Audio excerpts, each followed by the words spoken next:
আজকে গেলাম চিন্ময়দের সাথে ক্যাফেতে। তো hi guys, welcome to my new mini blog. তো আজকে সকালে যাচ্ছিলাম আমি পাম্পে, কারণ গাড়ি তো ওখানেই থাকে রাত্রাবেলা করে, সেই জন্য গাড়ি নিয়ে আমি দোকানের দিকে চলে আসলাম। দোকানে এসে টেবিল পরিষ্কার করে এখানে বসেছিলাম। বসে থাকতে সময় একটা কাস্টমার আসলো, তার সাথে কিছুক্ষণ কথা বললাম।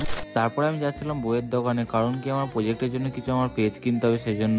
তারপর এখান থেকে কিছুটা পেজ কিনে নিয়ে আমি বাড়ির দিকে চলে যাচ্ছিলাম। তারপর রেডি হয়ে আবার বিকেলবেলার দিকে আবার দোকানের দিকে চলে গেলাম। দোকানে এসে কিছুক্ষণ বসে বসে ফোন দেখছিলাম। তো তারপর আমি এখানে ছাদের উপরে চলে আসলাম, আর উপরে হচ্ছে আমাদের ফায়ার ক্যাম্প করার জায়গা। তারপর পুরো এখানে ফায়ার ক্যাম্প করার জায়গাটা দেখো কত সুন্দর লাগছে দেখতে। এখান থেকে ইট ভাটাও দেখা যাচ্ছে ওখানে, ওই দেখো। তারপর নিচে এসে আমি আর প্রসেন দেখেন বসে বসে দুজনে ফোন দেখছিলাম। তারপর দোকান বন্ধ করে দেওয়ার সময় এগুলো তাই লাইট ফাইট অফ করে আমি আর চিন্ময়দা চলে যাচ্ছিলাম হচ্ছে ক্যাফেতে। তার এখান থেকে আমি এই ওলা নিয়ে যাচ্ছি আর চিন্ময়দা বাইক নিয়ে চলে যাচ্ছে। দুজনে আমরা চলে এসেছিলাম এখানে এই ক্যাফেতে, কমফোর্ট জোন ক্যাফেতে। এখানে বসে দুজনে একটু গল্প করে কফি টফি খেয়ে আবার দুজনে বাড়ির দিকে চলে আসতে লাগলাম এখান থেকে। তারপর আবার এই পাম্পে এসেছিলাম, কারণ কি এখানে চিন্ময়দের কটা বাইকের ভিডিও শুট করে দিতে হবে। তারপর ভিডিও শুট করে আমি বাড়িতে চলে আসলাম। তো আজকের ব্লগ এই পর্যন্ত এন্ড করবো, আবার দেখা হবে পরের ভিডিওতে। ততক্ষণের জন্য বাই।